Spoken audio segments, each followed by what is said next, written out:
All right, we are doing a bike comparison video today.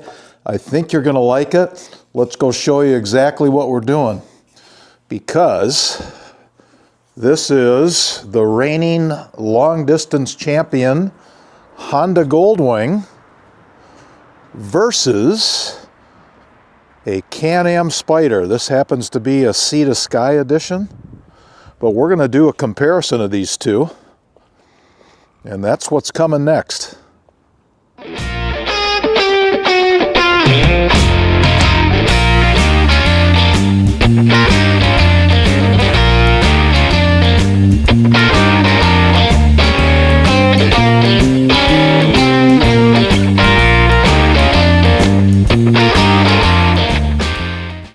Welcome back to the channel and welcome to this episode of Mark's Garage. I recently did a video about the Honda Goldwing and what it was like to have it after 1 year of ownership. And one of the viewers in the comments section had reached out to me and said, let me just make sure I get this right. Mark, you are one of the few people I've seen who own a Honda Goldwing and a Spyder RT. I would love to hear your thoughts on how they compare both long distance and around town. I'm interested in your thoughts. So I thought about that and thought, you know what? It's really a worthwhile comparison. These are two different machines for sure, but that's what's coming next. I hope you enjoy it.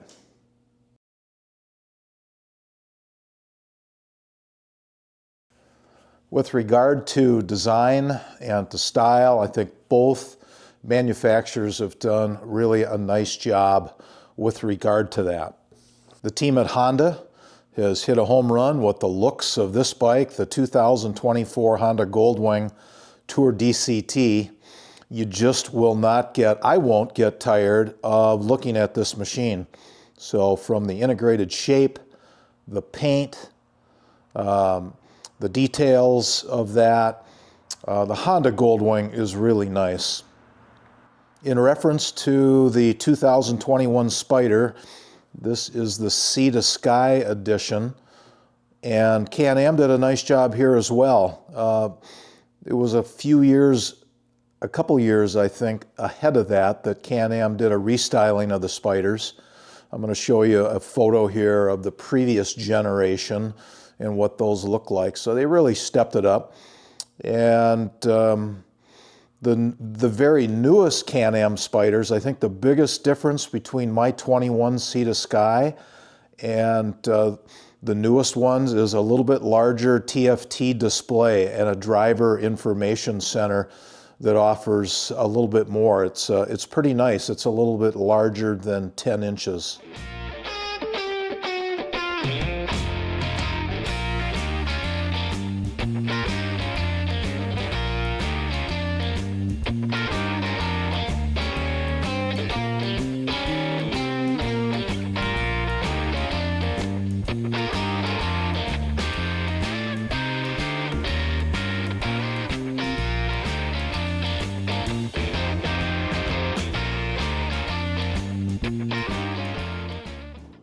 When it comes to storage, you're probably going to like the Can-Am Spyder a little bit more, and what happens is you have the benefit of this front trunk area and the extra capacity there.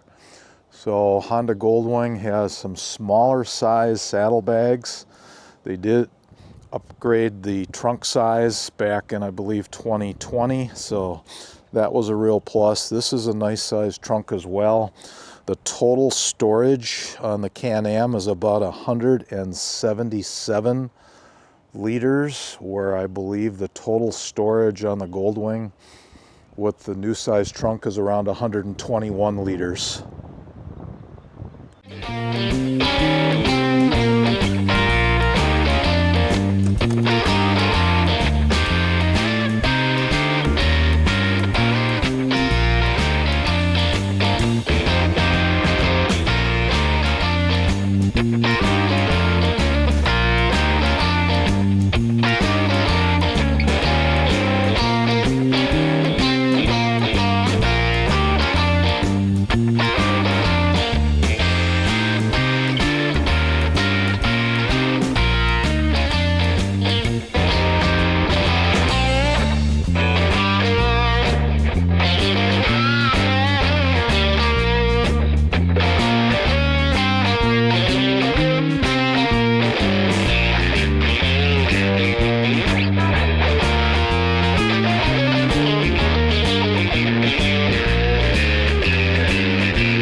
Can-Am Sea to Sky seating is really excellent. There is a gel infused foam that they use for the Sea to Sky model, and it's probably the best seat I've ever experienced. And there's some passenger accommodations, heated grips back there for the passenger as well. So the Honda is pretty good. I just wouldn't rank it quite as good as the Can-Am. The seating, I've got the stock seat in here on this 24. The passenger accommodations are nice, heated seat, no heated grips, but overall pretty darn good.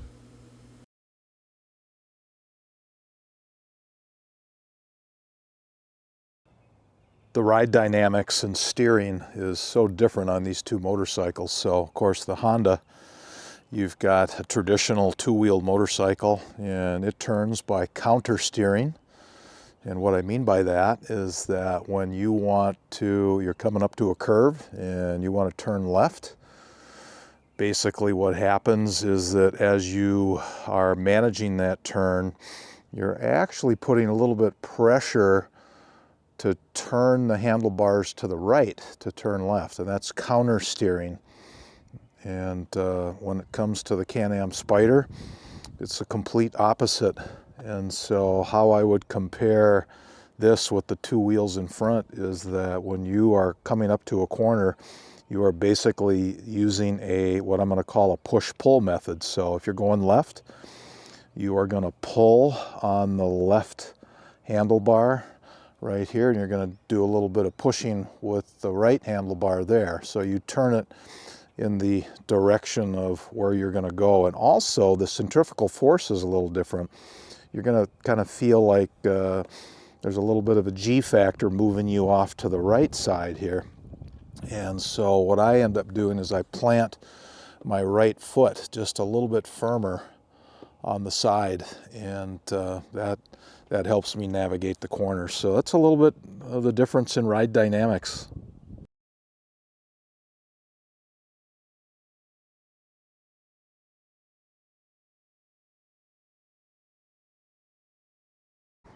If you have watched some of my past videos, you know that this is the DCT transmission on this bike, and right at the right switch gear, right here are your buttons, and you have got the option for automatic or a manual mode. And if you switch to manual mode, you basically use these trigger fingers. You get the minus here, and you've got the plus right there. And so the neat thing about even in the automatic mode is that you can override automatic and use the trigger fingers to change a gear if you'd like. And so this transmission is really good, and it is mated to a final drive assembly that's gear shaft driven, and that is located right there.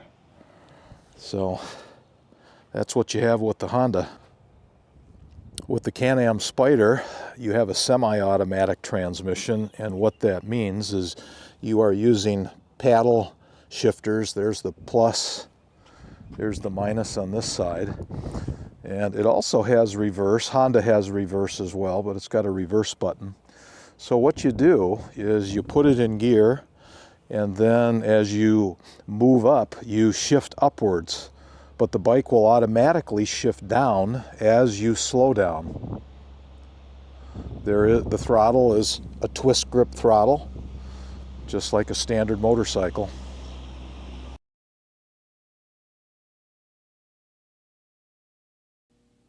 All right, a quick comparison for you about the weights of these machines. So you would think there might be a bigger difference in this, but the Honda Goldwing comes in with DCT about 842 pounds. And then once you get rolling, you don't really feel that kind of weight, that's for sure. Where you feel the weight is if you have an incident where you're getting off the bike, or maybe the kickstand isn't down, and if it starts to go over, you know, that's where you can feel a little bit of the weight. With regard to the Can-Am Spyder, 989 pounds is the weight there.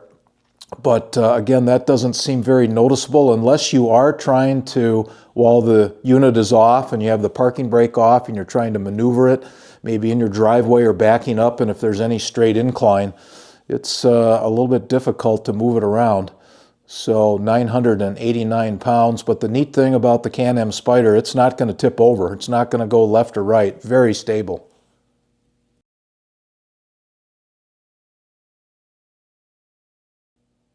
All right, a little bit about fuel and fuel capacities and the differences between the two. First off, the Honda Goldwing, 5.5 gallons is what it will hold.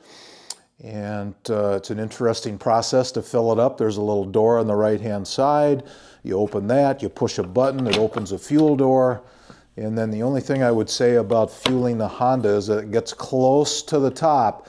That neck area really narrows fast. So you have to be very cautious and listen to how it's filling. And, you know, so many people I know kind of overfill that a little bit. So be careful with that. With regard to the Can-Am Spyder, it is a 7-gallon fuel tank. It's fairly simple to get at it. You turn the key to loosen the seat rotates back, and there's your fuel cap. And you can get a better visual as that tank fills. The Honda, by the way, runs on 87 octane. I don't know if I mentioned that or not. The Can-Am Spyder is designed really to run on premium fuel. It will run on 87, but it's not recommended. And so there is a difference in fuel cost and your preference there for fuels.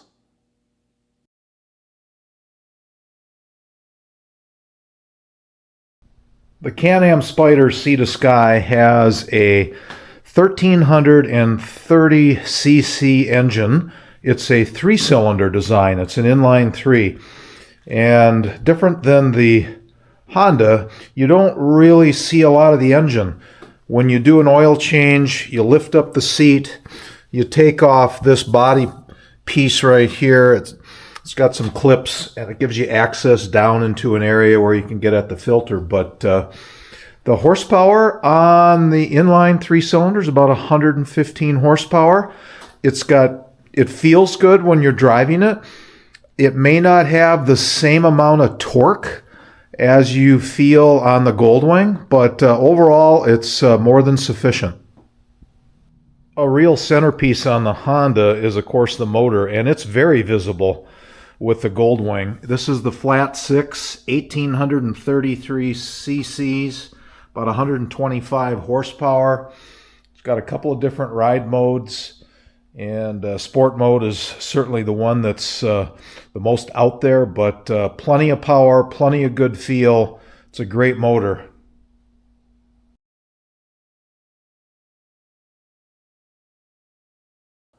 All right, a little bit here about maintenance, because I do work on both of the bikes myself in terms of the basics for maintenance, and that is lubrication, oil changes, and that sort of thing. I would rank both of those about the same in terms of difficulty and getting it done and cost and all that. So it's a little trickier with the dual clutch transmission, because you have an extra filter that you have to, on the Honda, that you have to remove and replace. And so that's a little bit finicky, but there's also a second drain plug on the Can-Am Spyder, and that is for the clutch fluid.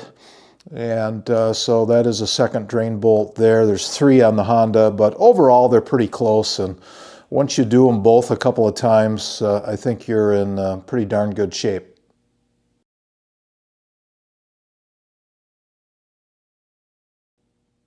All right, a little bit about cost on these machines, because that's important to compare that. So the 21 Spyder that I have, I bought it used from a pilot who had it in his hangar and he wasn't going to ride it anymore. The list on that was $31,900. And so the list on the new Honda Goldwing is right around $30,000. Maybe just a little bit more if you get the anniversary model. So they're about $1,000 a piece difference. So not too bad. They're very similar in terms of that regard. And of course, it all depends on the dealer you're working with and what kind of deal that you can negotiate. But that's a little bit about the pricing.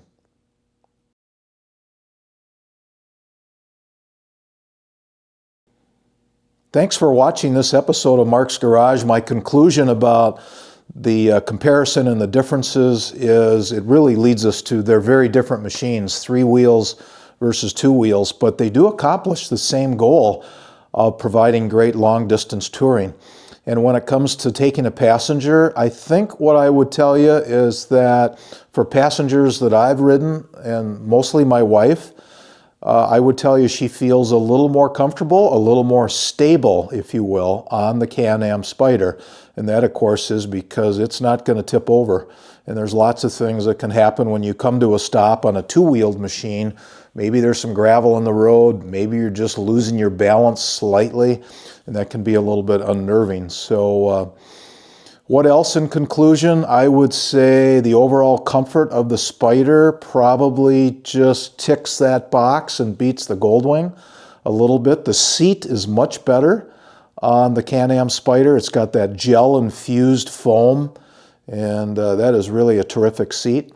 The Honda Goldwing is not a bad seat, and I haven't replaced mine, so that says a lot about what I think of the Honda Goldwing. It's sufficient enough for me. And then I think the biggest thing that I could say is please go ride both of these. If you own a Goldwing, then go ride a Spyder or borrow somebody's that you know and ride it. It'll give you a direct comparison, and I think it'll make you smarter definitely about these two machines. And if you own a Spyder, go ride a Goldwing. I think you'll be blown away with everything that it offers in terms of a ride dynamic and what it delivers. So hope you enjoyed today's episode. Thank you so much for coming along. Thanks to all the subscribers that are out there to Mark's Garage. Really appreciate it. If you like today's video, please give it a thumbs up. And as always, and until next time, take care.